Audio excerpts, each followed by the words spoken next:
Hej allihopa, hjärtligt välkomna hit till Parabols evenemang då, Chris Smalls med gäster.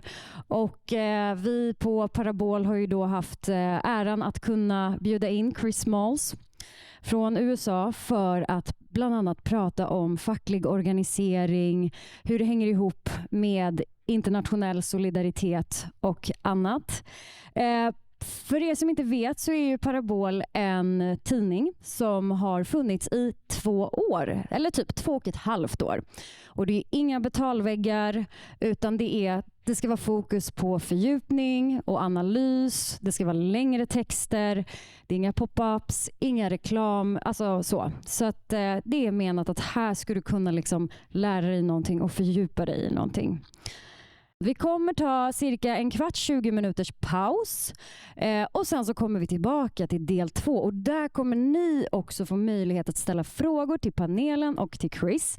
Och jag kommer lämna över ordet nu till vår kära moderator David Jonsson. En applåd.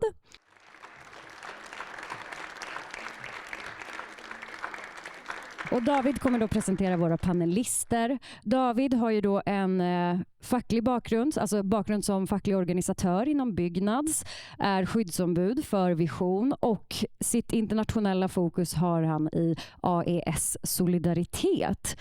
Så ja, okay, the floor is yours everybody and a warm welcome to all of you. Okay, tack. All right. The audio is okay. All right, so I'll start with just a brief introduction of everybody, then a longer introduction in regards to Chris, and then we'll get to the conversation at hand. And I'm obviously using a cheat sheet right here. Starting furthest to the right or to the left on your perspective, we have German Bender, who's he's the head of development for Ardin. With a PhD from the House of Governance and Public Policy, and also at Harvard University Center for Labor and Just Economy.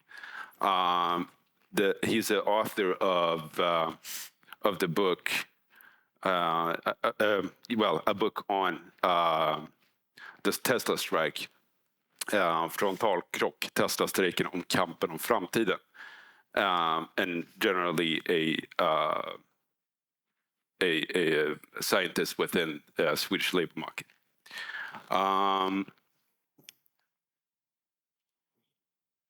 And then we have Arvid Taawo. Arvid Taawo is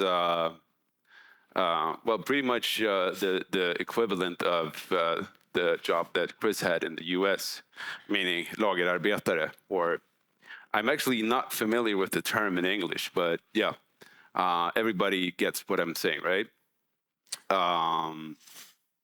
So one of those who do the actual shipping and stocking and so on.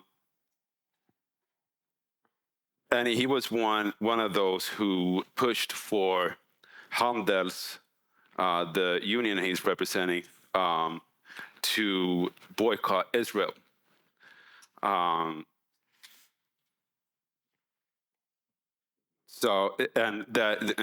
Meaning that Handels was a pioneer in actually taking a stance in the Palestine question. Then we have Zina. Zina is a columnist at Aftonbladet and been very public about her support for the working class and in international politics. Lastly, we have Ardin. She's what's the term? Not political. Yeah, political science and PhD and writer with a long experience within organizing and leadership. And the man of the hour, Chris Smalls, I was thinking that, considering just a few words like this doesn't do justice to summarize your experience. So, but if we imagine that, someone who has no clue of who you are, how would you introduce yourself? A fired Amazon worker. Yeah. I mean, that is very, very accurate. And so please tell me, for what reason were you fired?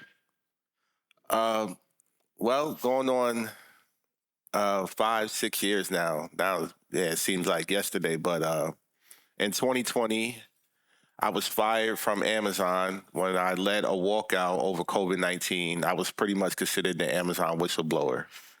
It cost me my job, but I cost the company $4 billion.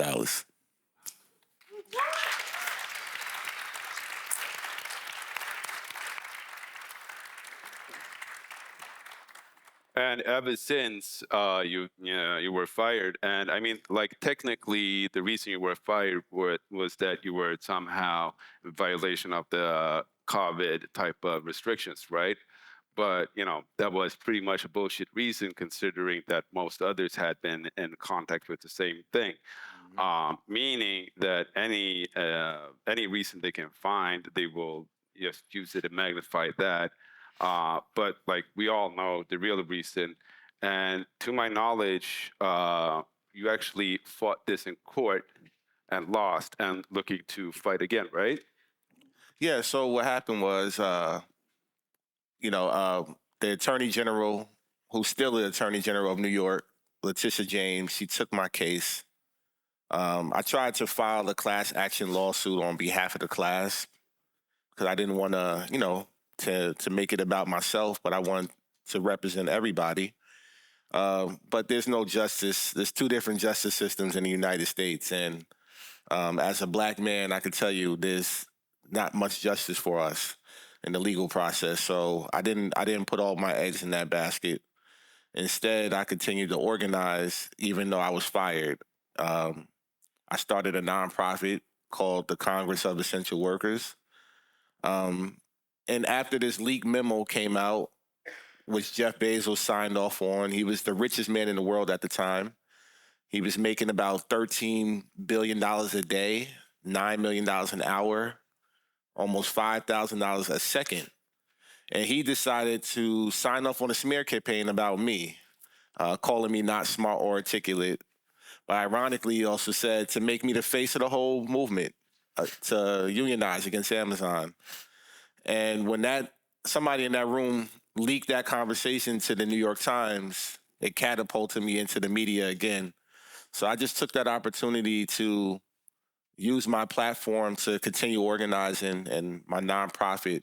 So we protested at every Jeff Bezos mansion in America for about 1.5 years before I decided that we need to unionize. Yep. That's extremely interesting. So tell us a little bit about like the working conditions at the plant. Like, what was it like working at Amazon? And like, what were the conditions, and like, what was the pay and so on? Yeah, so I used to tell my new hires, you got a gym membership, you might want to cancel it. These buildings are massive. They're over 1 million square feet. For example, my building was the size of 14 NFL football fields. I probably walked about 60 miles a day. You're on your feet for 10 to 12 hours. You have a 30-minute lunch, which is not much. And you work, anywhere between 50 to 60 hours a week. So you spend more time at the warehouse than you do at home with your own family. So I worked there for 5 years. I started off entry level. I opened up 3 warehouses for Amazon. New Jersey was my first building in 2015. Connecticut was my second building in 2017, and then Staten Island, New York City in 2018. I was an assistant manager for 4.5 years. I trained thousands of Amazon employees, hundreds of their upper management. And yeah, as I mentioned, this job has this way of weaning people out. It wasn't meant to keep people longevity. It was meant to recycle people. And it's done so in less than 30 years, hired and fired the entire American workforce. So 1 out of every 4 Americans work at Amazon or work at one of its 75 different companies that they own. And that's the real injustice, that this company is so large and powerful that it completely changed how society operates and also how the market is today in the private sector. Right. And, taking it a step back and looking at Amazon, the kind of power that they have that reaches far beyond just the U.S. and how they've been funding, aiding and abetting in the genocide, that is actually a very important role.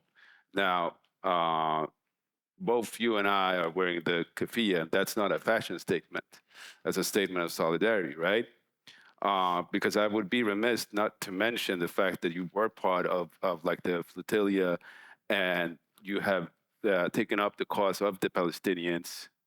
And I mean, that's not far-fetched because there are direct ties to the kind of struggle, the worker struggle you did at Amazon, and like how companies like Amazon are aiding and abetting in like the not only the genocide but like the overall oppression of Palestinians and of workers all over the world. So tell me a bit about like how you came into the movement and took part of like the flotilla. Yeah, absolutely. Well, I think I'm in the right space. I see a lot of keffiyehs in the room, so I'm glad to be here and stand in solidarity with everybody here and absolutely with all the Palestinian folks that may be here as well. So for me as a trade unionist, as anybody that's a part of the labor movement, we took an oath. Our oath is to the working class. We represent everybody in the working class. It doesn't exclude Palestinians. One of the models in America from one of the oldest unions in America, the longshoremen, who stood on the right side of history with the South Africa apartheid, their motto is an injury to one is an injury to all. And we say this in the trade union movement, even worldwide, because this saying means that if one of us is hurt, that we all must stand up and fight. But unfortunately, people in our trade union movement has forgot that oath that they took. They looked at the Palestinian movement and said, you know what, that's not our fight. And me being a trade unionist, me being, as you mentioned, an Amazon worker who invested $7.2 billion into Project Nimbus, which is the intelligence that's being used to target and surveil and kill innocent Palestinians. Me also being a father of children, twins, growing up in this society. For all of these reasons were reasons why I wanted to get on the flotilla this past summer. And I definitely was inspired by your very own Greta Thunberg, who I witnessed, and we all witnessed, bravely get on the flotilla prior to the mission that I went on. And for those who don't know, these flotillas initiatives, they started 17 years ago. They didn't start this summer with Greta. They didn't start this summer when I went. They started 17 years ago from the Gaza Freedom Flotilla Coalition.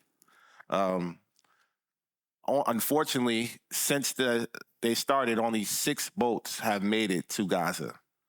This illegal blockade didn't start on October 7th. It started over 20 years ago. And the reason why I got involved with the Palestinian movement, I had an opportunity 3 years ago, even before October 7th. I did a panel discussion with a prominent figure in the Palestinian movement, Dr. Mustafa Bourgouti. And he invited me to Jerusalem. He invited me to go do some humanitarian work on the ground. He invited me to Palestine. But unfortunately, I never made it because October 7th, fast forward, October 7th took place. But ironically, the week of October 7th, I happened to be in Germany, in Berlin, Germany. And for those who don't know, Berlin, Germany has one of the largest Palestinian diasporas outside of Palestine. About 30 to 40,000 Palestinians live there. And I was in their community and watched for an entire week as the Nazi police kettled in that community, arrested Palestinians, zip-tied their children in front of me, tore down every single Palestinian flag in the community was tore down. They suppressed the freedom of speech. Anybody who said free Palestine was arrested violently. And I took a 1 to 2 minute video of this, and I shared it on my social media when I got back to the US. And instantly I lost 10,000 followers, 5,000 on Instagram, another 5,000 on Twitter. And people were flooding my DMs saying, this is where I draw the line. I supported you for Amazon, but I don't support this. And that's when I knew this was a familiar feeling that, I had the same feeling when I took on Amazon and people told me that it's unorganizable, that it's never going to be successful, that what you're doing is going to be a failure and a setback to the labor movement. But then when we won, the entire bandwagon came. The same thing happened when I spoke up about Palestine. All of these people attacked me, attacked my union. They demonized us speaking about it. I lost so many opportunities. Financially, I lost, I don't even know, put the number on it. But despite everything that I lost, I knew that I was speaking up on the right side of history. And for everybody who did unfollow me, my response was simple. It's fuck you. Yeah.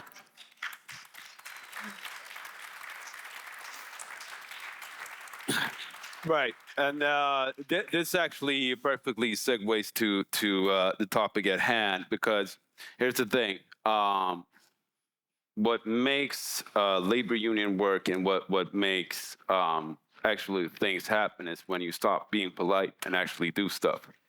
So, short historic background to like the Swedish model. The Swedish model came into place like in the 1930s.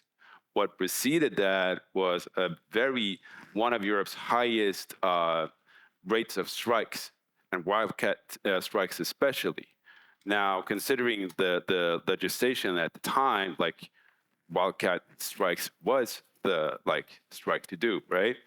And there was an immense pressure to get the capitalist class to actually sign an agreement because of all of the kind of militancy.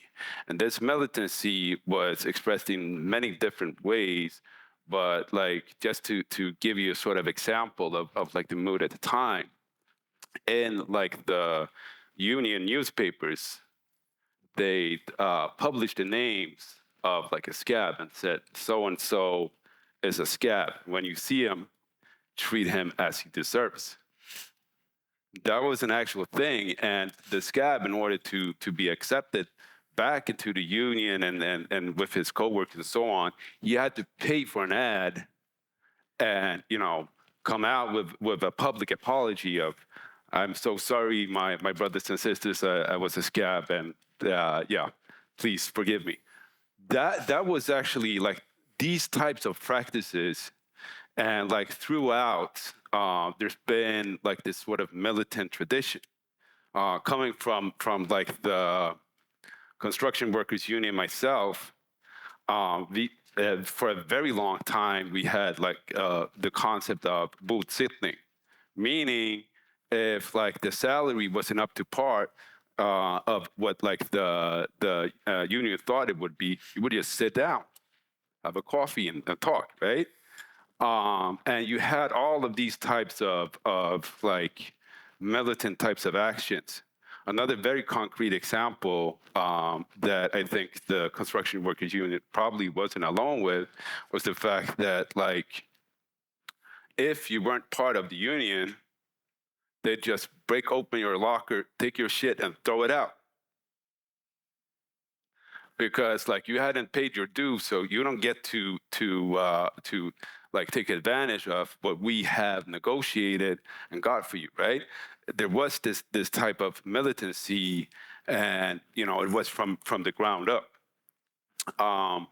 Unfortunately, like this tradition has been very much lost as of late.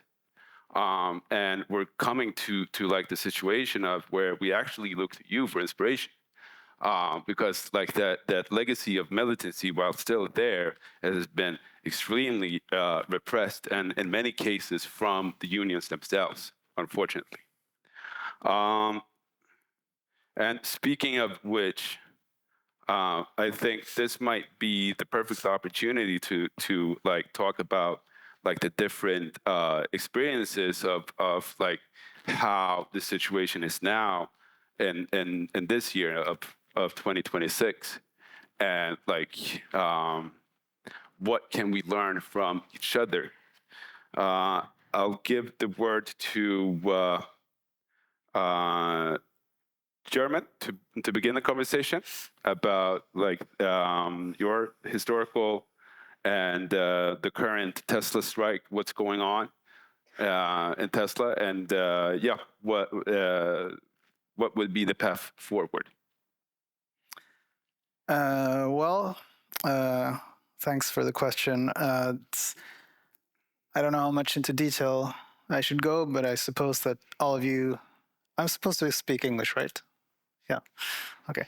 I suppose that most of you know about the strike against Tesla. It has some similarities to the Amazon fight, because obviously it's against one of the world's richest, at moments the most wealthy man in the world, Elon Musk, and one of the tech oligarchs who is supporting we can say the fascist government in the United States. So it bears some similarities in that sense, that it's a fight for democracy carried out by trade unions, right? But it's also a trade union fight in itself. I mean, they're trying to get a collective bargaining agreement for the Tesla workers in Swedish repair shops.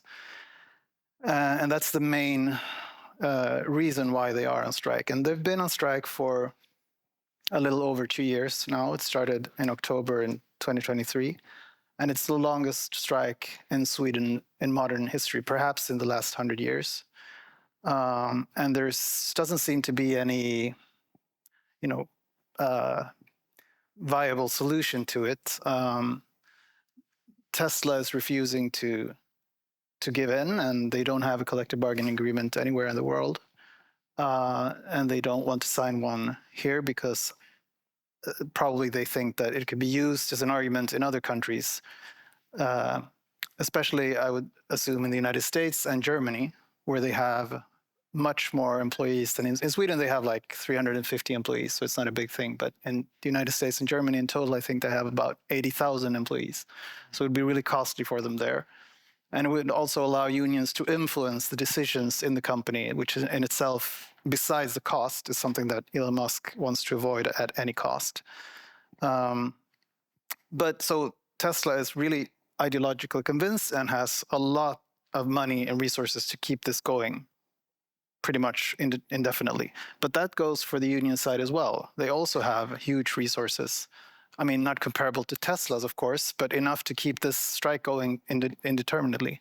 And they are also pretty convinced. And as long as their members want to continue the strike, it will probably go on. The thing is, how long are they prepared to actually be on strike? Because if you speak to I spoke to a lot of the strike workers when I was doing research for my book, and they are still pretty convinced and pretty, like, they have a kampvilja, but it's hard being on strike for 2 years. They try to keep busy doing other things, but some of them are like 20 years old. Tesla was the first job they ever had. And one of them that I spoke to, he'd been on strike longer than he actually had worked in his entire life. Others are like 55, and they don't want to be out of a job for too long because they're afraid to never get a job again if they once the strike ends. So it's very psychologically demanding to be on strike. So I think everything hinges on that. How long are they prepared to actually be on strike? If you ask them, like, you've been on strike for 2 years, how about another year? Most of them will say, yeah, no problem. 2 years, yeah, no problem. 5, 10, 15, 20. I mean, so how long is it? How long should we expect them to keep this fight up for themselves and for us? It's hard to say, and it's hard to demand from them to do it. Right. So I can't make any predictions, but we don't have any rules in the Swedish industrial relations, the labor relations system, that stops the strike once it's been going on for X amount of years. Yeah. Other countries have different rules where politicians can interfere, for instance. We don't have that. So technically it can go on for forever. Right. Interesting. And I mean, the willingness to fight, which loosely translates to kampvilja, that is perhaps one of the most important aspects of being in a union and fighting the fight in general. I was considering in your case, Arvid, who has observed like this from the outside, but who also is on the ground and seeing the kinds of moods in the workplace right now. Like, what have you picked up from the floor, and from like what are people saying, and what's like the general mood amongst workers? Well, I think a lot of people want to do something, but we'll sort of lack the collective confidence, you could say, or the experience of how to do it. And I think like how the unions and the Swedish model is set up today isn't really I mean, it's for better or for worse, it's a very centralized union system we have in Sweden, and people are like used to how do you say it? The decision making is like far away from them in the collective bargaining and so on. So they don't really see a place where they can have an influence. But I think people want to take action. Right. So there's like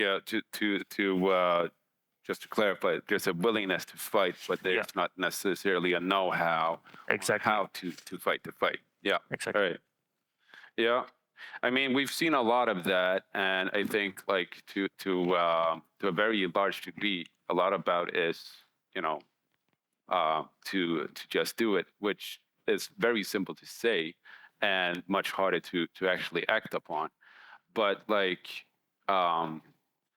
considering what you're telling us now, like do you see like for hope for the future in terms of like activating the rest of the co-workers and getting like building a greater consciousness that might actually lead to tangible victories? I mean, yeah, I do. Otherwise, I wouldn't have the energy to keep being active. But I can give you like a concrete example from my job right now, where in our collective bargaining agreement we have it's stated that the employer are supposed to. It's really a small thing. They are supposed to wash or provide free washing of our work clothes, and previously they've solved this by giving us laundry detergent, like a huge pack every year. So we are supposed to wash the clothes ourselves, and we've been pretty okay with this deal because it's been like a lot of laundry detergent. And so we can use it for our private clothes as well. I haven't. I've worked there for 4 years, and I'm only on my first pack. But now they want to like decrease the amount that we get to like 50 doses a year of detergent that really stinks as well. I've heard. So now we are going to like say that we're going to claim that they are breaking the agreement, and because this isn't free washing of work clothes, and we're going to dump all our dirty laundry on them, and say you deal with it. Yeah.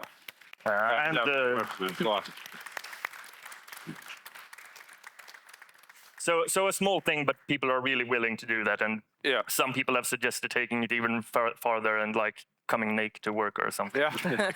People want to take action. The media will like that. Yeah. Sorry. The media will like that. I think. Yeah. I mean, puts a whole another meaning to strike.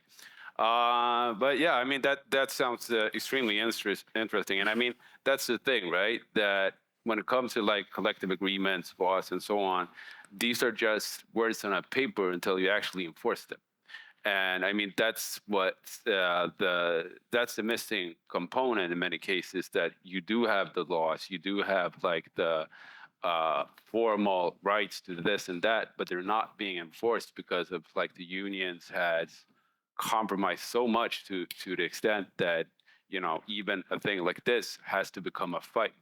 But hopefully this can actually, you know, cause a bit of a wave that will ignite further consciousness and so on. Yeah, but turning to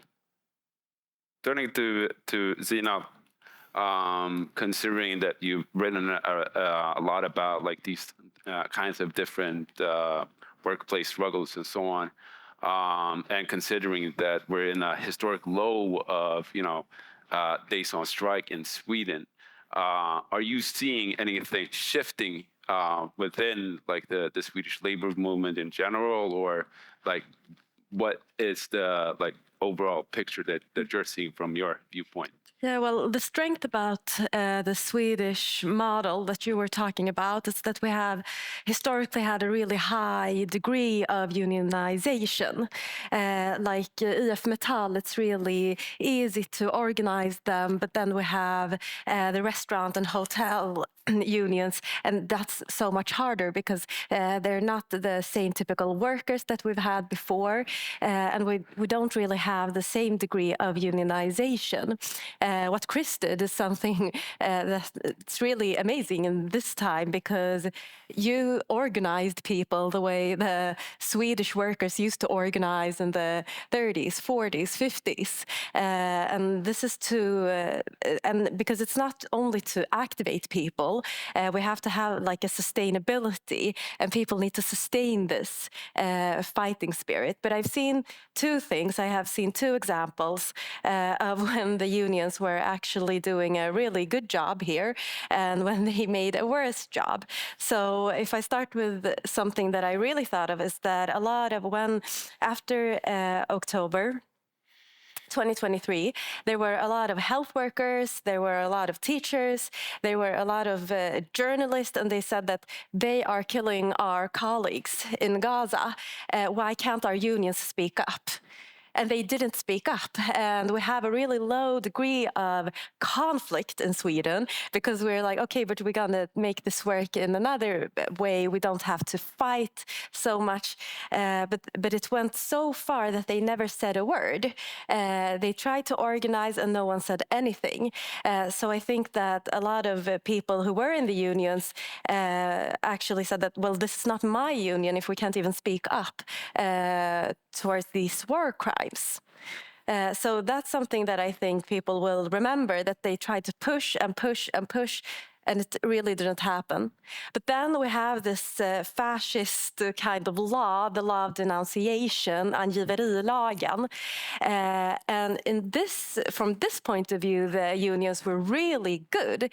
They got together and they said, we won't do this. And together we don't really have a leftist media, sorry, Parabol. We have like Aftonbladet, but most media is more right-wing. But together with journalists and the unions, we could actually stop this law. And that's, I think, that showed the force that the unions can have if they want to use it. Right. Yeah. Yeah, and I mean that's really interesting. Again, yeah, considering ambulances especially has been targeted in Palestine, and health workers in hospitals and so on. So I mean that makes a lot of sense for Swedish unions to actually speak up, and it's a shame that hasn't really become a like a movement. I think the worst part is also that they saw that they were really fast at speaking up when it came to Ukraine. So they can't say that this has nothing to do with us. This is international politics. It's really complicated, but it wasn't complicated when Russia invaded Ukraine.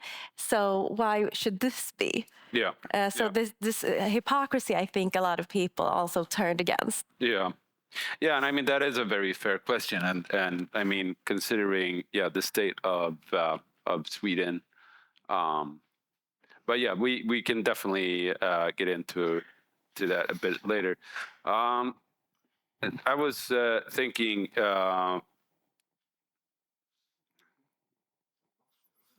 Considering like all of these aspects, because we've touched on a bit of like the political side of it, and the kind of like, again, we see different types of strides trying to speak for the workers, and historically we've had a workers' movement with quite large political influence, but that's no longer necessarily the case, which you wrote a whole lot about. But also considering, like, how do you feel like this ties into what we've been discussing here?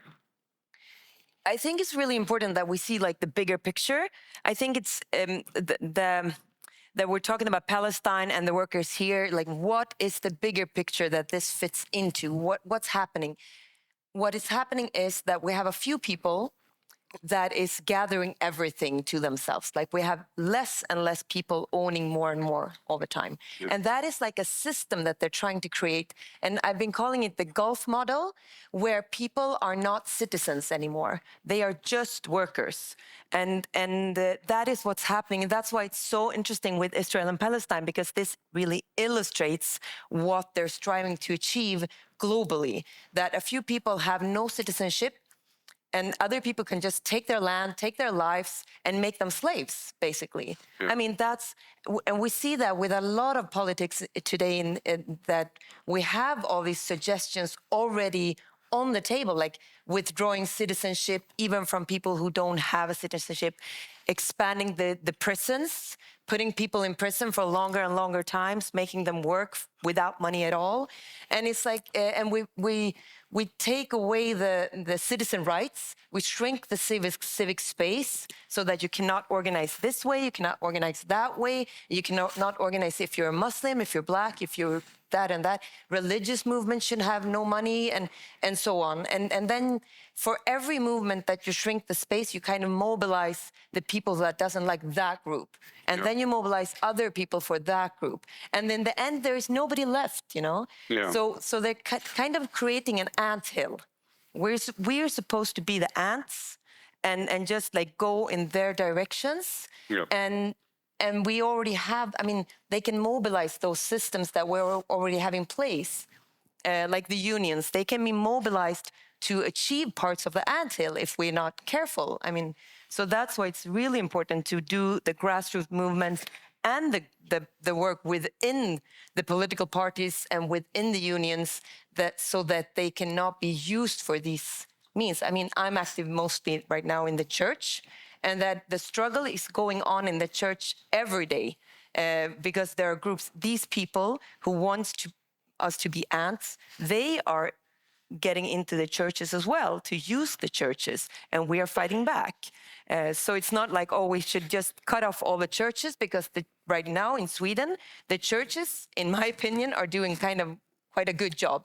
They're fighting back against the refugee policies and the climate change policies, which is all interconnected. So, Yep. so that's the civic space that my research is about, is a lot about like the systems of how can we like widen the space in every different sense. Right. Yeah, I mean that's really interesting, because like I'm sensing a theme here of divide and conquer, and I mean that's something that the capitalist class been doing, and it's a very old tactic, and we're seeing it being used again and again and again.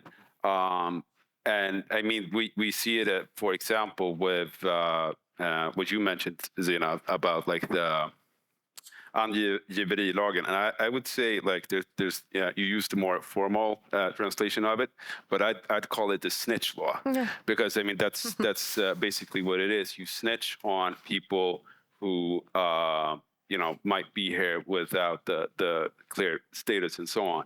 And this.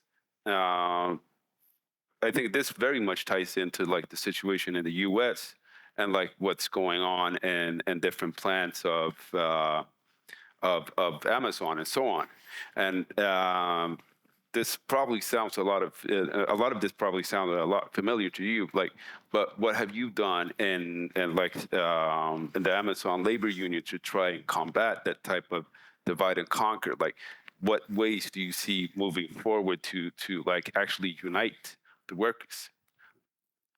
Right. I mean, you said something interesting earlier. You said, we look to you guys, and I said this before we started. I was like, don't.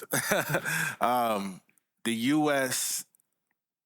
And there's a similarity when it comes to the trade union movement here, is that the complicity that you're seeing within the labor movement is because labor unions are allowing politics to lead their entities instead of people.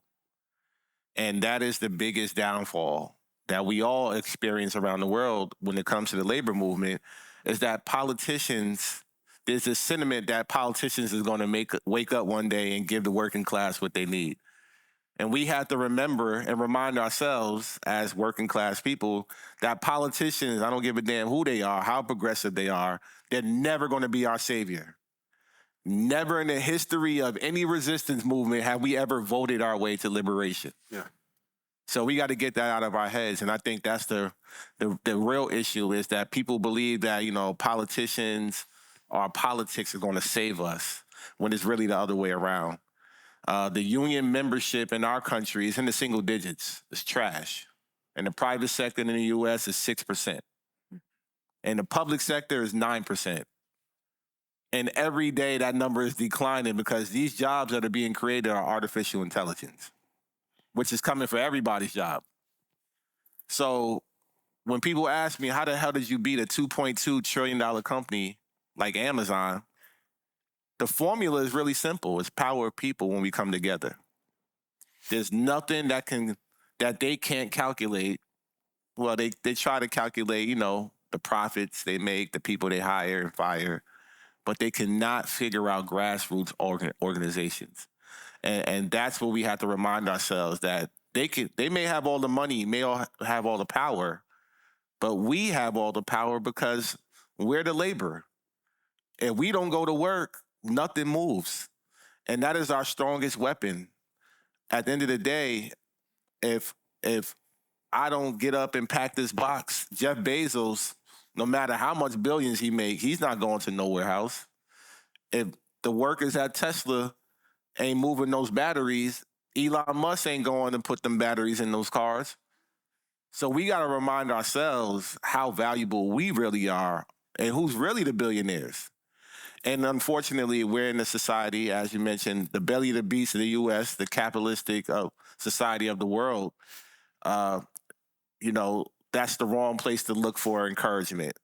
I can tell you now, there's been some major victories, of course, with us unionizing for the first time in American history, with Starbucks workers unionizing, with other gig workers unionizing and things like that. There's been a lot of small victories. But on a larger scale, the militancy that we all need to look into is not in the U.S. We need to look into countries like Italy, who's been on a general strike 3 times and who will be having another general strike in the next few days when they bring out 3 million people and they shut down their entire country and bring it to an economic halt. And it's not because the trade union movement is so strong there, because they have less union density here. They have higher union density in America, of course. But what I've learned from being on the ground there in Italy is that they have every single high school occupied for Palestine. Not university, high schools.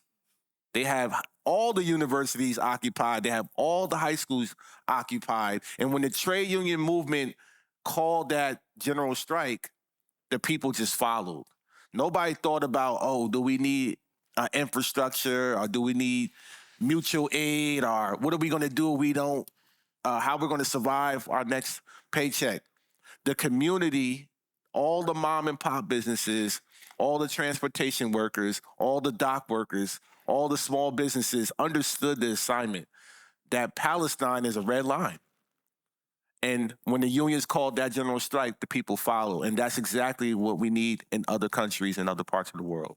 We need that type of militancy where people understand that their strongest weapon is their body. All right.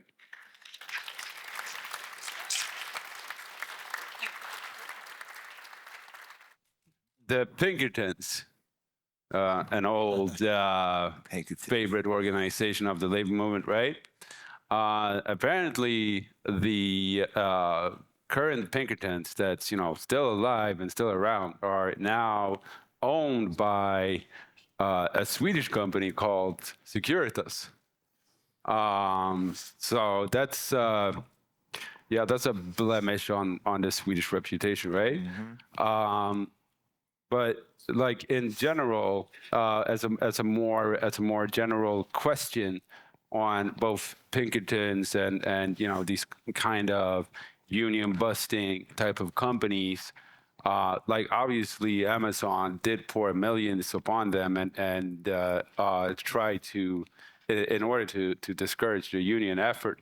Can you tell us a bit about like your experience and like how do you counter them? And as a broader question for like the rest of the panelists, that what's been your experience of modern day strike breaking? Like what's the situation on the ground? But I'll give the word to Chris. Yeah. Well, it's funny you mentioned the Pinkertons because Amazon is definitely using that company as well, and the Pinkertons, even in England as well, in London. They try to unionize. They hired the Pinkertons as well. So Amazon, what is that? Well, they are notoriously known in history for union busting, but even step further than that, they actually used to kill labor organizers back in the day. Yeah. And fast forward, they don't kill us, but they definitely are hired to discourage workers from unionizing. That's their main objective, is to spread rhetoric to divide people, using racism, using all types of different tactics, even violence, to try to discourage workers. And Amazon still uses them to this day, along with plenty other companies around the world. They'll hire people and pay them anywhere between $3,000 to $10,000 a day. And that's what they did with us. And with my campaign, they spent probably over $30 million trying to stop my efforts. and failed. But some of the things they did, somebody mentioned, me going to prison in Israel a few months ago. But actually, I've been in prison a few times for organizing Amazon workers. Even in the U.S., I've been arrested for organizing. Amazon uses the NYPD, especially when it came to my campaign. The NYPD that they used was the reason Black Lives Matter started in the U.S. because they killed Eric Garner. That same precinct is the same precinct that arrested me and threw me in jail. So that's just to tell you what Amazon is willing to do to discourage its workers. They will spend X amount of dollars. With us, it was over $20 million that was reported, but I can tell you it's way more than that because of the captive audiences, which they used to put our workers in. Every day, for 1 hour a day, they will put workers in these captive audiences where they'll coerce them to vote no for the union. And they did this with our campaign over 3,000 times within 11 months. So my campaign started April 20th of 2021. It lasted until April 1st of 2022. It was an 11-month campaign. I set up an encampment across the street from the same building that fired me. For over 300 plus days, I was outside talking to workers night and day, rain and shine, hot or cold, trying to convince them and educate them to sign up with this union. Meanwhile, Amazon, using this millions of dollars, they plastered the entire building with anti-union literature. They hired union busters who are, once again, similar to the Pinkertons. They would hire these folks from all different backgrounds, all different age ranges to try to discourage the workers. And then they put workers in captive audiences, as well as use the NYPD to arrest me and my organizers. And they haven't done this just with our building, but with other campaigns as well. They spend over $20 million, especially with the one in the building in Alabama, who started to unionize before us. They spent the same amount of money. Lastly, Amazon is it's ironic because they've been unionized in France and Italy for over a decade. And a lot of people don't know that Amazon is actually not unorganizable. It's about the fact that our labor unions, once again, have chose this traditional style of organizing in the U.S., which continues to fail. The reason why we were able to be successful is because we were so grassroots, and Amazon couldn't figure that part out. And that's what we have to remind ourselves, is that these union busters that they hire, they don't come from our communities. They come from different parts of the world. They come from upper class. Most of them are millionaires, by the way. And they don't understand the working class. So we have the advantage, even despite the millions of dollars that Amazon has, or any corporation. We got to remind ourselves that this is our community and that we know our people better than anybody. And no matter what amount of money they spend, once again, we've proven with our victory that the power of people is unmatched. Yeah.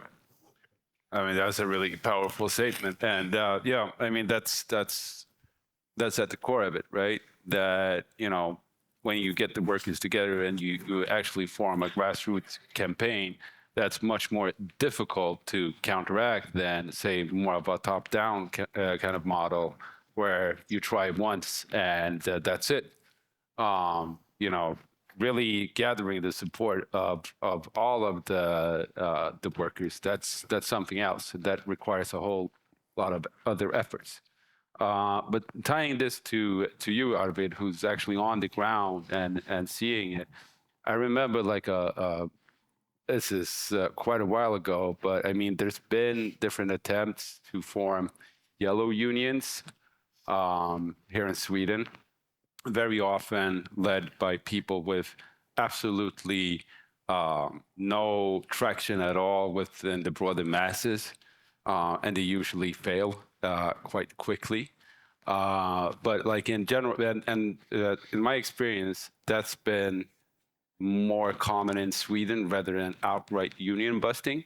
But do you see any like attempts by the companies trying to union bust where you're at? I haven't seen it in my own workplace, no. But I have a friend and a comrade in the communist movement who worked as a solar panel Installer. Yeah. And where he worked, they had like this union that I think was run by the owner's brother or something, if I recall correctly. So yeah, that's. Yeah, and I mean that's usually the case, and often their biggest argument is that our union dues are lower, but then they don't really do shit. They just sit on their hands and collect the dues for themselves rather than actually put it towards some type of organization. But yeah, speaking of which, I mean, Tesla and Elon Musk is no stranger to union busting. Has that been a factor in the IF Metall strike? Not really in Sweden. I mean, a bit, but they're very careful not to break any laws. So no mechanic of the ones that are on strike now has been threatened, like that they will be fired if they join a union, and not. I mean, especially before the strike. In some repair shops in Sweden, the union was allowed in to speak to the mechanics and organize them until we don't know exactly what happened, but probably the main office in Amsterdam, which is the European main office, was informed of what was going on in Sweden, because all of a sudden no union ombudsmen were allowed in the repair shops anymore. So they probably had a directive from the main office in Amsterdam, or even from the United States, to cut all ties with the union. But so there haven't been any like violent or clear union busting tactics from Tesla, but they constantly tell the mechanics, like, there's no point in joining the union. You're not going to get any better benefits. You don't need them. It's going to cost you money. We're giving you good conditions, and you get like shares, because they get shares in Tesla every quarter. I think they get an allotment of shares. So they try to convince the mechanics that there's nothing in it for them, and we're not going to sign a collective bargaining agreement anyway. So there's no point in being a member of a union. So they try to convince them rather than threaten them. Yeah. I mean, but in the United States, in Tesla, there has been more like forceful threats and attempts to union bust, and there have been some court cases as well of people who have been fired, union activists in Tesla, and being told to not have like union badges and stuff like that, which is illegal in the United States, to not allow the workers to do that. So they act differently in different national contexts. So in Sweden, they've been kind of playing the game so far, except for the fact that they don't want to sign a collective bargaining agreement, which is clearly not playing by the rules in Sweden. Right, but as far as like not actually committing violence and so on, which but again, I mean that's not necessarily something that the Pinkertons are doing now, as in like they did back in the days of actually killing people. Yeah. But I mean it's so it's a bit more civilized, but the intention is still the same, right? Yeah. And as far as like, if we look at it like on a larger scale, has there been like have you seen like any kinds of reports and so on? I'm thinking, Zina, of like attempts at union busting, or what's the situation more like in Sweden? What's the situation? Is union busting becoming a thing, or like are we seeing any kind of shift towards that type of mentality within like the Swedish employers unions? I think that the largest problem right now with the unions is that the working class is slowly changing. We have people with really like sensitive migration status. They might not be Swedish citizens. They're so much harder to organize, and that's why they get so much easier to take advantage of. And I think that this shift also in who's the working class. There are some people talking about a new underclass that doesn't have the same rights, but I think we have to see them all as working class. But I think that's the risk with these gig workers and people, and also young people who are coming into the labor market and they don't have the same security. They are like, okay, but what did the union do for me? They're just protecting the people on the inside. So we have a system with people on the inside and on the outside, and where we have a generation growing up and are really confused about what the union is for. And I think that's the real challenge for the unions now and in the future, not exactly union busting, but people that are actually not organized and have no faith in the union, and the unions that are only representing people that are already secured in the labor market. Right, yeah. People with correct documentation and paperwork and so on. Yeah. All right, and I'm assuming that is very much also your experience from not only from like the broader political sense, but also from the work you've been doing in the church, right? Does this sound familiar? Yeah, I wouldn't say, I mean, the church was not what I was thinking about here. Rather that, I mean, what we see is, I mean, hard repression, that's really easy to televise. That's, I mean, when you beat up a worker, you can take a photo of that or you can film that.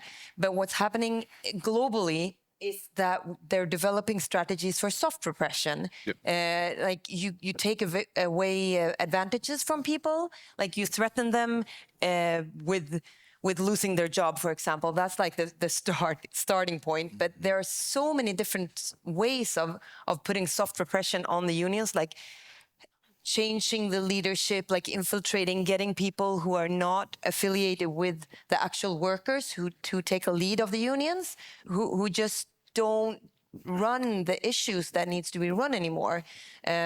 And that you use this security and criminalization, that you invent new crimes, for example, and then you just take these people away because they did a crime or they're a security risk or something, so that you do like the propaganda first, and then you do the measurements, and then people don't protest because they think that was like, and people actually like denounce their own people because like we are not like them. We are not the Islamists, for example, like the good Muslims and the bad Muslims. And then more and more people are the bad Muslims. And in the end, every Muslim is an Islamist, for example. And that the same logic is happening in the union sphere and in every sphere. That, I mean, that's, you as a communist should know that as well. That's like the words that you're using to like label people and make them the dangerous and bad part. And you have to be like you have to be the smooth person and the polite person, and so that's like people actually in the end agree to like bust their own people. So that's, I mean, that's how the union busting work here. And I see that you have written down the word palantir, and that is a really important part of this, like the surveillance, and not only for like spotting when people are doing something wrong according to the current laws, but to frame them in the media. There are like two systems going on at the same time. The legal system, where they constantly change the rules and apply the rules differently on different people, which is really like, you as a black man from the United States know that very well, of course. But they're also, when they can't frame you with the legal system, you have this the propaganda system, like the popular tribunals. And both of these systems are operating all the time to make it like really smooth closing down organizations. Like this week, they closed down one of the biggest Muslim organizations in Sweden, one of the few that was remaining, with very, very vague accusations of security risk, which was actually nothing. They had nothing on this organization, and still they're closing it down. So that's going to happen with the unions as well. And in the United States, of course, that's already happening. All right. First and foremost, I must say I'm very impressed that you were able to read my very shitty handwriting. I'm sorry. The surveillance. Yeah, but other than that, I mean, there's actually because that's where I thought that this conversation pretty naturally segues into. Meaning like the question of surveillance of like these different companies. I mean, there is Palantir, there is probably the equivalent of Amazon having, you know, similar types of systems and so on. And the question I did get received from the audience was in regards to that.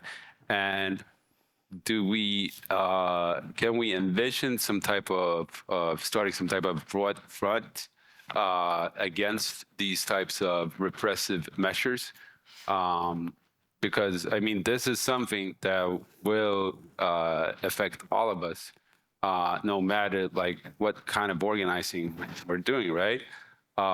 This type of repression and surveillance will undoubtedly lead to even more of a dystopian kind of late-stage hyper-imperialism that we're already living through, but the conditions will undoubtedly get worse with this type of repression and surveillance. So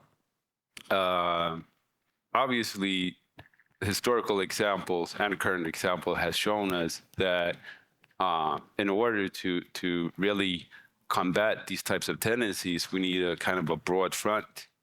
And so I'm gonna leave this question a bit to the panel of like, can we create some kind of broader movement against these types of coercive methods that the state and the private companies are leveraging towards us?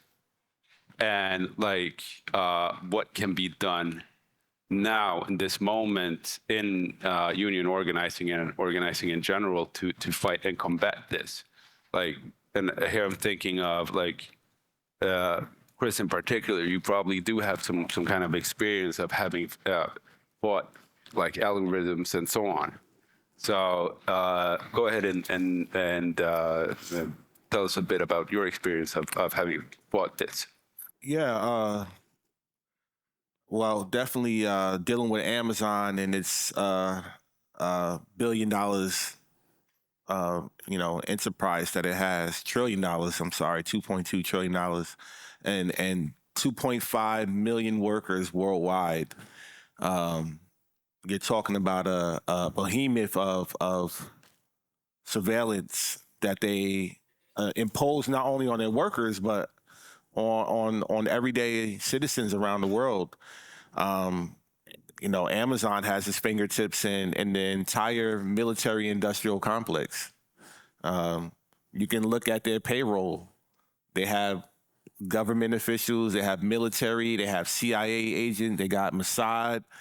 They have everybody you can think of under the sun on their payroll, whether they're former or current. They have billions of dollars worth of contracts with the Pentagon in the U.S. I say that the Amazon Web Services is essentially Israel's Iron Dome. That's the same technology, along with Elon, Starlink, along with Microsoft, along with Google.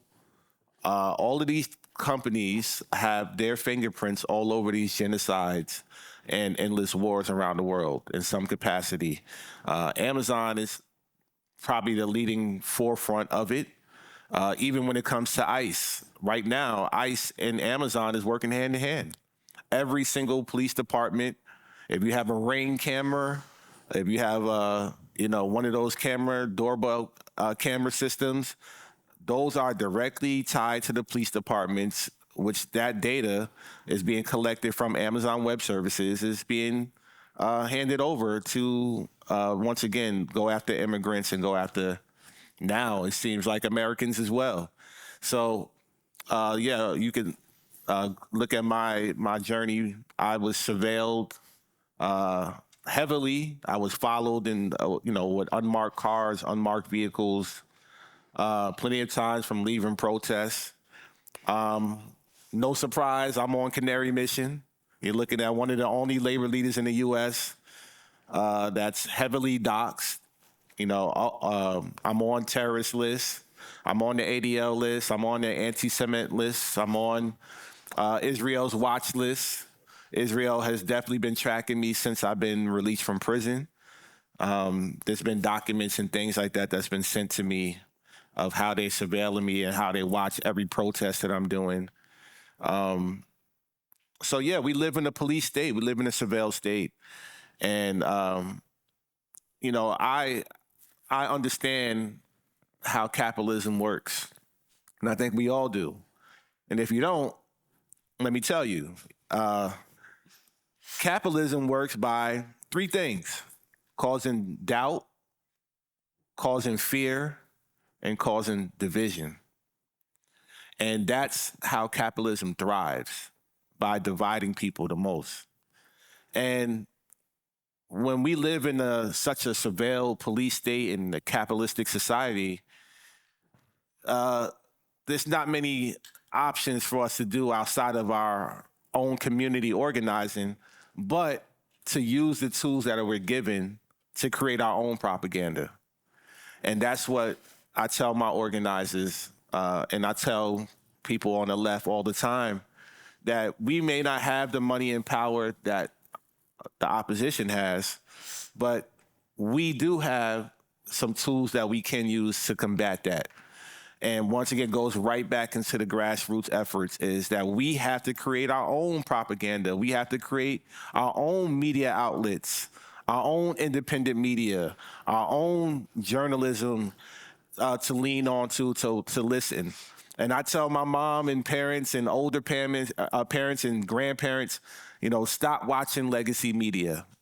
Obviously, they're not telling the truth. Obviously, they've been lying to us for years. We have to point them in that direction. And we also have to educate them, because a lot of people have this sheep mentality, especially in the U.S., that, is vote blue no matter who. And because they've been voting blue no matter who for 60 years now, we end up with a Donald Trump. Because the definition of insanity is doing the same thing and expecting different results. And we have to stop doing that. Yeah. So when it comes to surveillance, my advice is, we have to embrace it, that we're going to be surveilled. I think I signed my faith a long time ago when I took on the fight against Amazon. And when people ask me, why did you get on the flotilla? As a black man, this has nothing to do with your fight. I tell them that's exactly what they want you to say, because that didn't come from our community. The Palestinian movement has always stood with the civil rights movement. You can go back to the Black Panthers. You can go back to Nelson Mandela. You can go back to Malcolm X, who visited Gaza in 1964. So all of the work that I'm doing is just carrying the legacy of our ancestors and those who paved the way before us. And that's what we have to understand, that we're living in a technology-driven century right now, the 21st century. We're not going to be able to avoid it. AI is here. Artificial intelligence is here. But I encourage you to learn how to use it yourself. Learn how to use that into your movement. Learn how to use it to your advantage. And learn how to make that propaganda work for your community, because there's no way that we're going to be able to escape unless we, once again, abolish this entire system, which I also agree we should do as well.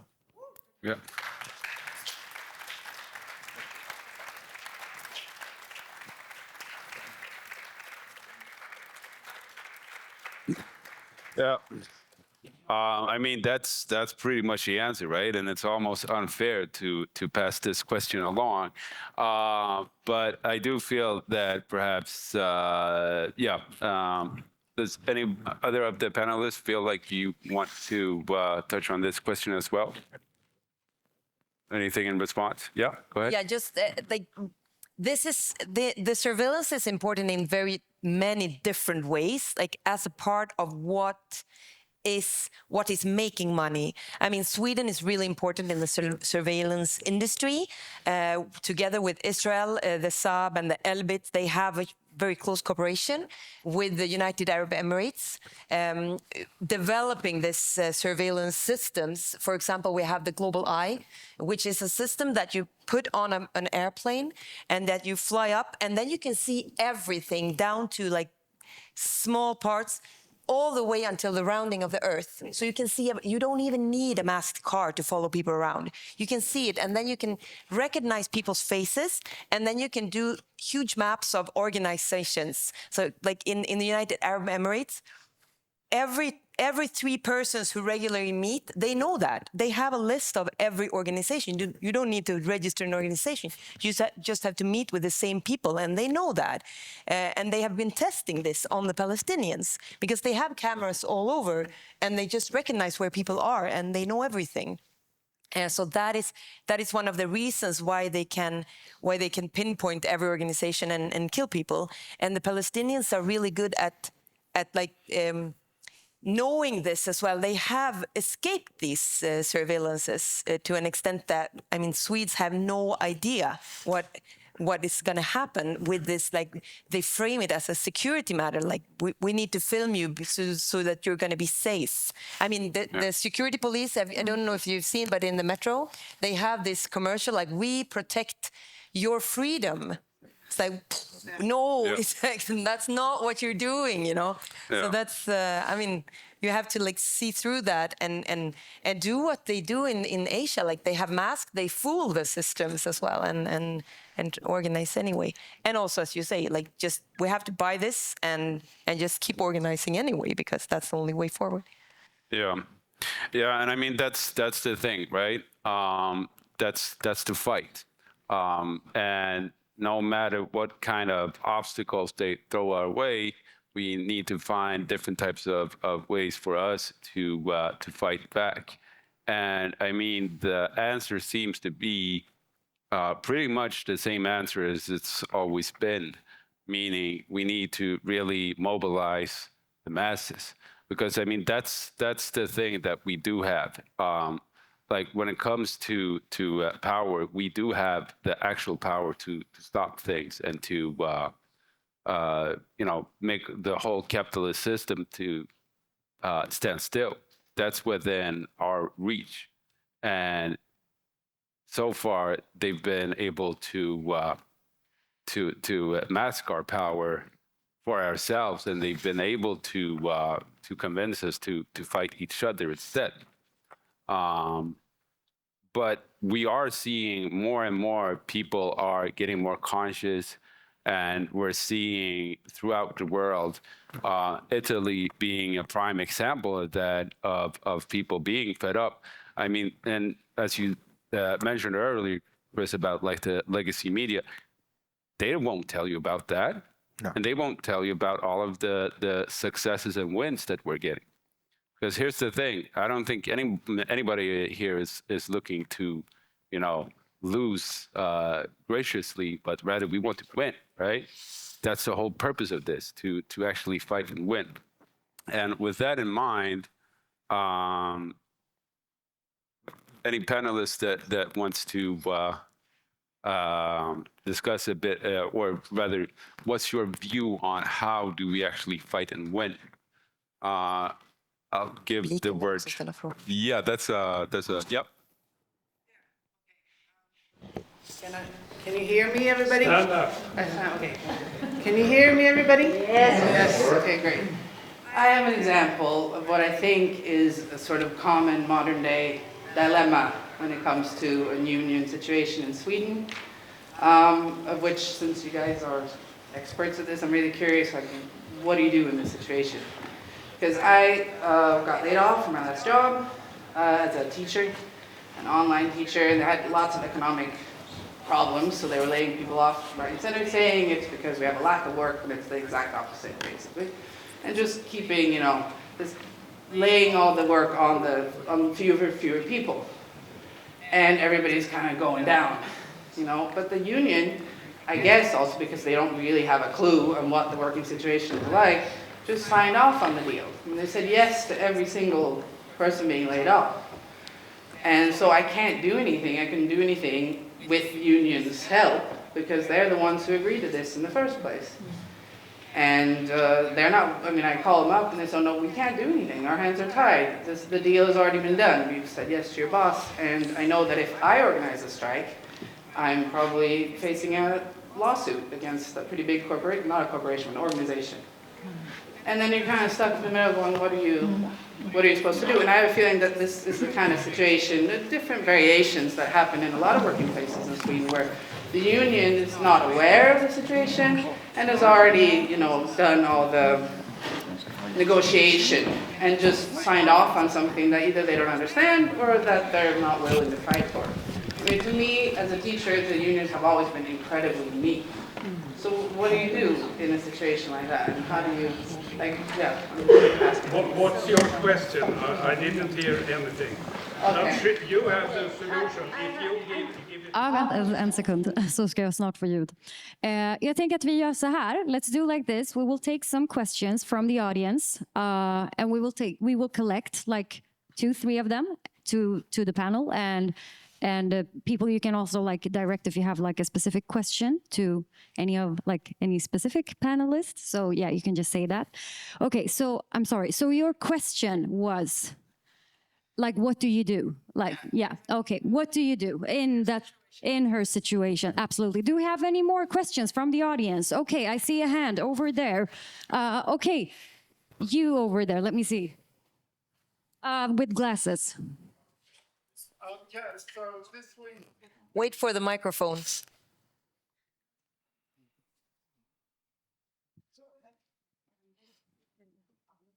Hi, can you hear me? Okay, cool. So this week we've been watching what's happening in America, particularly in Minneapolis, and we've been seeing the really excellent organizing that people have done and the way that they've linked together protection of communities and union organizing, and they've had the first general strike in 80 years. And in many ways in Sweden, we're facing very similar problems. The current government is talking about building an organization exactly like ICE. And we need to be thinking now about how we're going to organize and what lessons we can learn from other places, and particularly what's happening in Minneapolis. So I wanted to ask if any of the panelists had any information or any ideas about that.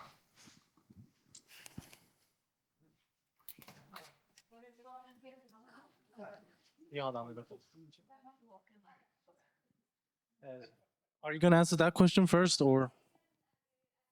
Okay. Hi, guys. So a rather odd question, maybe. I mean, ever since you guys have been talking today a lot about divide and conquer and so on. I mean, ever since Reconstruction and like if you go back to how the old slave masters were acting of trying to spread racism in order to stop the working class from uniting. I mean, these tactics have been deployed throughout history, like if you go back as far as possible in time. I guess my question is,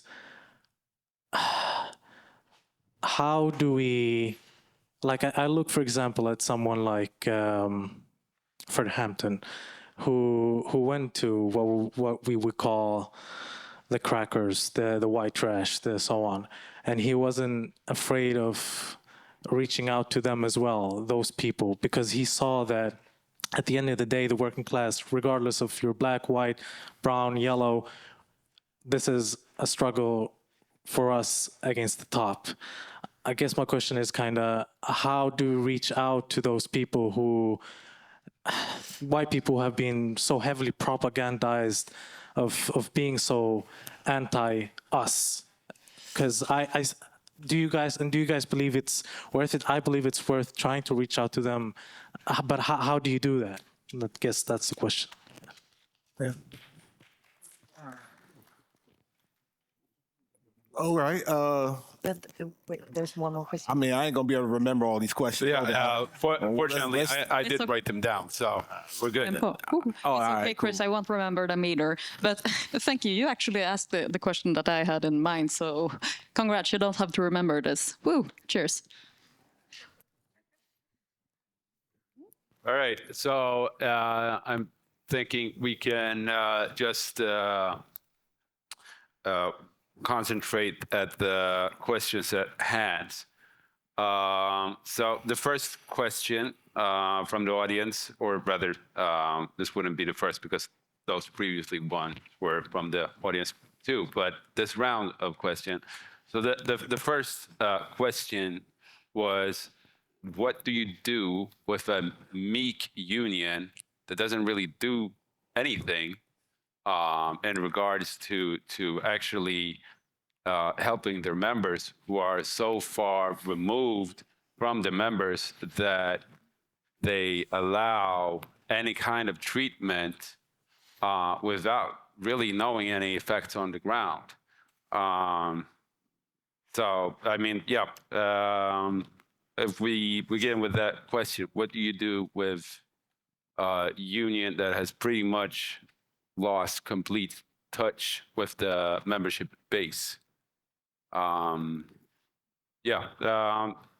one of the panelists that feel free to interject? So this is our question, right? I know you mentioned something about going on strike. You might be penalized if you was to do that. And my response is, yeah, you might be, but a failed strike, you know, that is something you have to worry about. But if you're successful, you ain't got to worry about that. And just going back to a few years ago, there was a general strike in Paris, in France. Do y'all remember that? Well, for those who don't know, Paris and France went on a general strike led by the CGT, the largest communist union in the country. And what they did was they shut down the sanitation of all the politicians. They shut down the electricity and water in the districts where all the politicians went. And they ultimately won their strike. They won their demands. And y'all remember what that was over? No. All right, I'll remind you.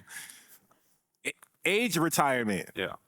Remember? They wanted to raise the retirement age by how much? 2 years. And the country said, hell no. And they shut down the politicians' water, sanitation, and electricity. The unions did that. Right? And then they prosecuted or tried to prosecute 10,000 of the union's members, including the president, and fined them out the wazoo. But they didn't get a penny. You know why? Because I told the union president when I met him, I said, what the fuck are they going to do? Do it again. Because if you're going to tell,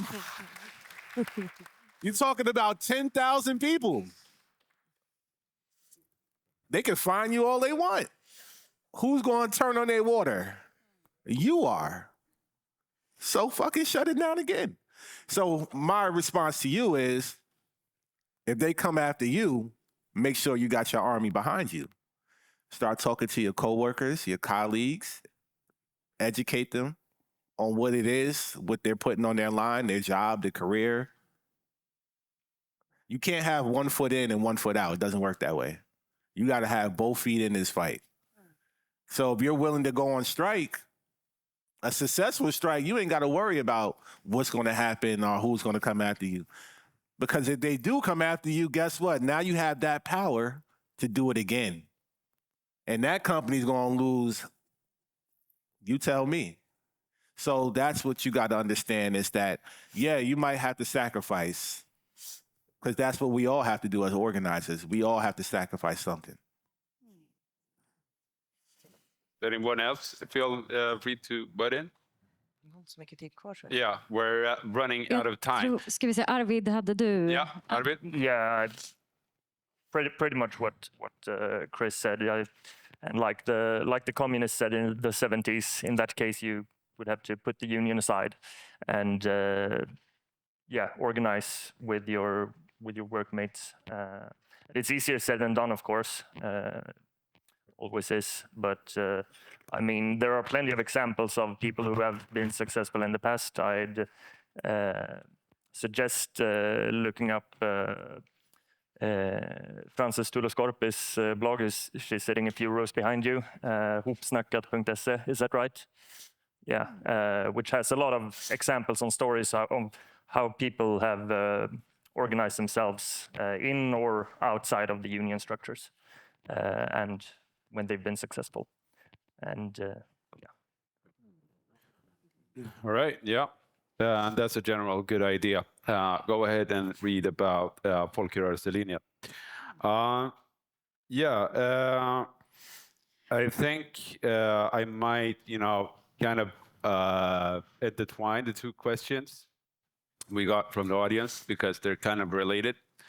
And also since we're kind of running out of time.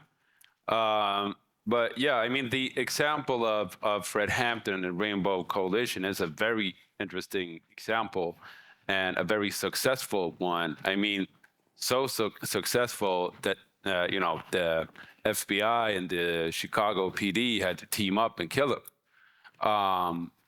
But in general, like this question of like, because here's the thing, if you ever spent any time amongst people in general, around colleagues and so on, you will interact with people who are quite reactionary and hold these types of very reactionary views and so on.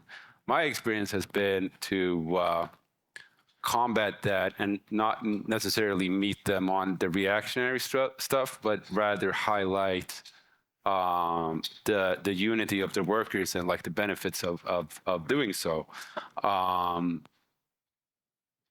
And I mean, that's easier said than done. But in general, like, what has been your experience of trying to form different kinds of rainbow coalitions? And would it be possible to organize such a thing in regards to oncoming ICE-like repression?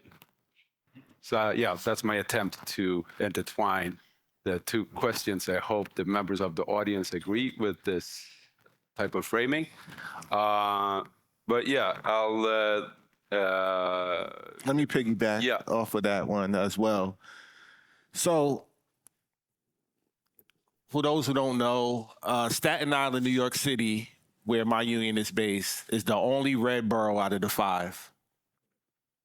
New York City is made out of 5 boroughs, and Staten Island is AKA Trump Island. That's what they call it. Trump flags everywhere. It's historically conservative voting. For decades, it's been historically conservative. So I couldn't go to my members in my building, my one building in Staten Island that's unionized. We have over 8,300 members. I can promise you they're not all Democrats or communists or socialists or whatever you want to call them, Marxists. They most likely don't even care about politics. But I can tell you, it didn't matter what your political ideology was when we came to organizing. Do you agree that Jeff Bezos makes too much damn money? And I think no matter if you're on the left or right, I think we all agree that Jeff Bezos makes too much damn money. So when it came to organizing, not only do you have to be creative and meet people where they at, but you always have to remind the folks that you're trying to organize in that the enemy's not me or you. The enemy's always who? First person, billionaires. Yeah. And that's the commonality that you build off of, that you can vote for Trump, I could vote for whoever, but in this fight, at our warehouse, this man who's flying in space on his penis rocket, he just came back to Earth and thanked us for paying for it. How do you feel about that? 9 times out of 10, they're gonna be like, you know what? Yeah, you're right. So build off a commonality that the enemy is not each other, the enemy is always their employer. And most importantly, billionaires. All right. Yeah. Okay. I have a following question on that. Like, do you, you other guys, do you have any like answer to that question about like, about vad ska man säga, ha en enad, like a common, vad ska man säga? Common denomination. Precis. Yeah. Common ground. Yep. Go. To the question that you in red there was asking. Yeah. Another one. Okay, det är något som piper här nu. Hi, I have a question. Do you hear me? Hello? Okay, I'm out.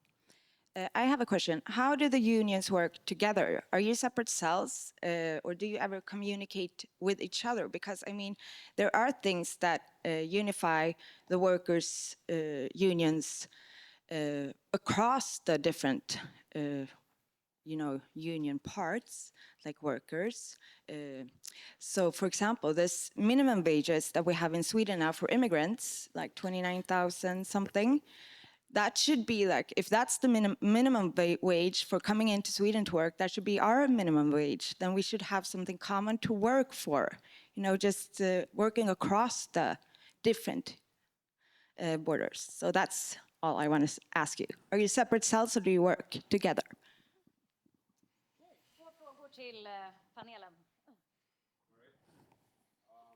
I don't know. Is my mic? Yeah, my mic's still working. I don't think you have to sum it up. I think we can give it directly. Yeah, go ahead. Just to save some time. I can just comment that briefly. Yeah. Another way of finding like common ground between, because basically what we're talking about is like the class dimension and the ethnic dimension, right? So not being separated or put against each other on ethnic lines. And I think, there are many things one can do to avoid that, but for the unions, they have to be much better at organizing immigrants in Sweden. Because what we're seeing over the last maybe 30, 40 years, or even the 20 last years, is that the membership among unions has declined a lot, what's called the union density. But it's declined much more for people who are not born in Sweden or who have parents who are not born in Sweden than among ethnic Swedes, right? So we've seen separation of membership much larger than in general between Swedes and non-Swedes, or people who have foreign backgrounds. So, and that's, I think, it has many explanations, but partly it's a responsibility for unions. They have to be better at organizing people who aren't white, basically. If you look at the leadership in all unions in Sweden, it's very white. So yeah, of course. And otherwise people won't join them. Swedish unions are really good at gender parity, right? So they have a lot of female leaders and female representatives in their boards and so forth. But if you look at, skin color or hair color or names, it's very clear that it's much worse. They're much worse at representing their own members. And it's very clear if you look at, the labor class, the working class in Sweden, is very ethnic in terms of, other ethnicities than white ethnicity. So unions have to be much better at that. And in terms of the lönegolv for migrants, it has been something that unions have raised. So for instance, in the public sector, they've said exactly that. So if that's the minimum wage, then all undersköterskor should have 29,000 or 32,000, or I think they're going to raise it to 37,000. And they do work together on many issues. Probably they could do it more, but there's a lot of coalition, especially among blue-collar unions, so working-class unions. All right, you wanted to interject? Yeah, just like, I think one advice, because there's a lot, I mean, I recognize the faces of a lot of people sitting in here. I know that you are like a bulwark, a baseline of activists in Stockholm. So an advice is really like resist the temptation of fighting each other, because that is really a temptation. Yeah. And because some fights are so much easier to take because you get the support above. And when you get, like, when a fight is too easy, you should like try to think, is this really the right fight, or is this something they want me to do? So think about that. It's important. It is tempting. It is. It is really tempting. I mean, we do it, everyone. Yeah. Okay, thanks a lot. We have like one last question, and don't hesitate to like stay here and mingle and continue to ask your questions. It's just that I want some panelists might maybe have to leave and things like that, but don't hesitate to stay and mingle until 7 o'clock. So I give one last. Thank you very much. My question is about what can we do with the Swedish trade unions? Because in my opinion, they are very, very corrupt. If you look at the salaries that those who are elected to become representatives of the workers, of the working class, they earn twice, 3 times, 4 times, 5 times what an ordinary salary is. And they are very, very seldom trying to really mobilize and educate and organize the working class to take a fight. If you look at Dagens Nyheter today, Robert Whale, I don't know if you know who it is, it's a billionaire, one of the billionaires. He's writing today in the Dagens Nyheter about the income gap in Sweden, and he is against it because he sees the danger, the social danger of having this increased gap between working class and those who earn from being owners, who earns from the capital. And he wrote an article already in 1999. In the same paper, he wrote an article where he said he thanked the Swedish trade unions for not fighting for their fair share. For their fair share of what the workers are creating, the value that the workers are creating.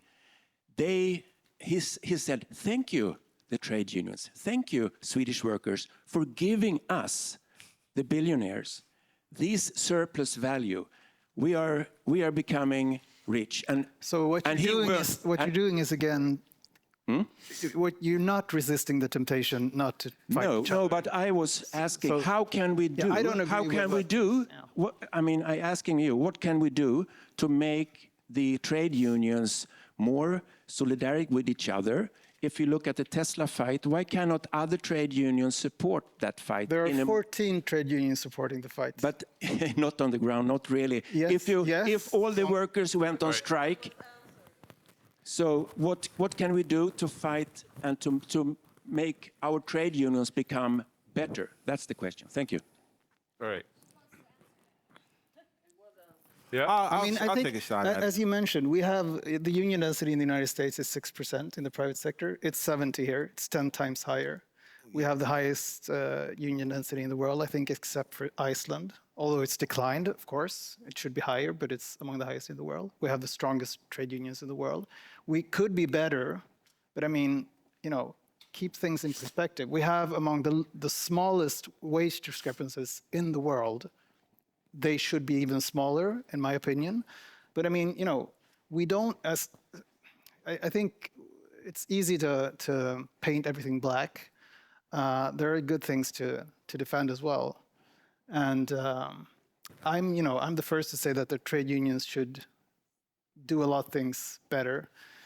But quoting a billionaire who's just written a piece in Dagens Nyheter as support to criticize the trade unions, I think is the wrong way of understanding things. So criticize the billionaires.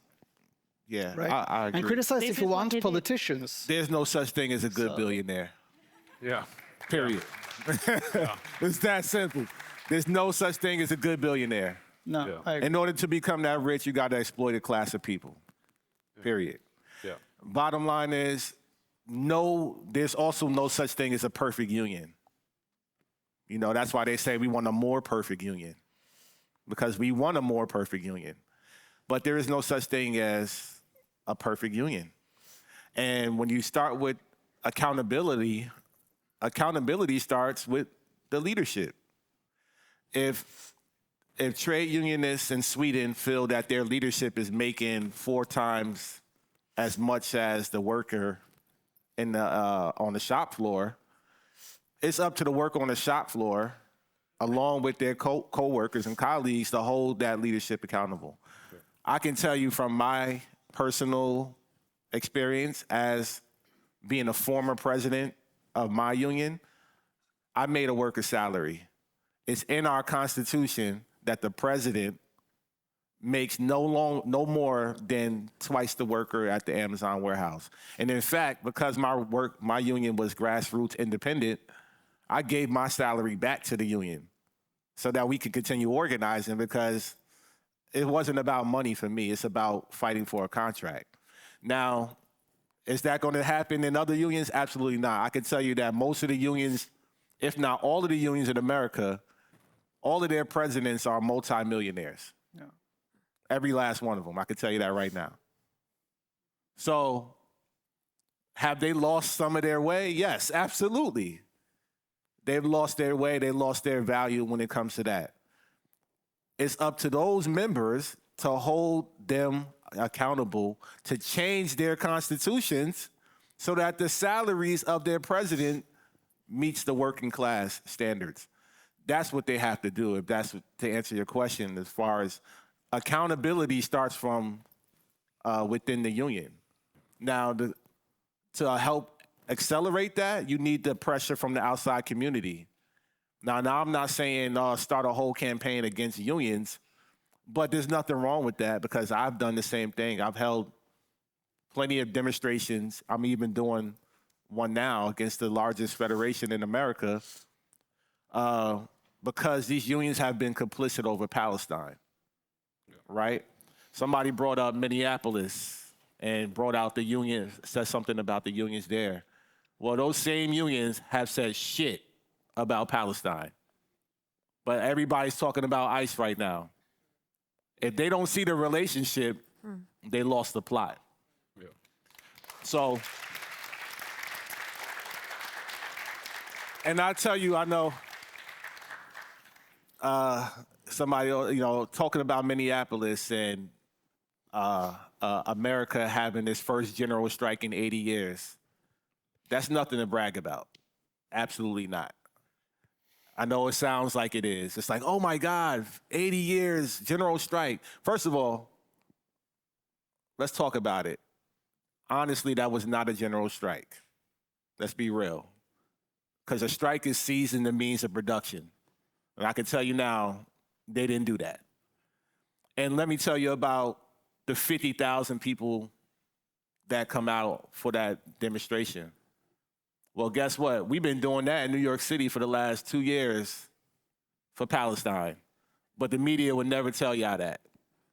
So 50,000 people, yeah, it's a lot of people, but do you know the population of Minneapolis? It's like 6 million people there. The population of America is like almost 350 million people. So when we talking about a general strike, we ain't do shit. Not a damn thing. Nowhere near. I said Italy brought out 3 million people. We're talking about 50,000. The largest general strike in America in the 80 years, that is nothing to brag about. And that's what I have the issue with our unions in America, because they love to say this, that 77% of Americans support unions. Okay, that's great. But how many members are in unions? They don't never mention that part. And every union in America that you see now screaming about ICE are the same unions that said nothing for Palestine, remind you that. And I'll give you even more than that. They have not only have said nothing about Palestine, they have actively fought against resolutions around ceasefire.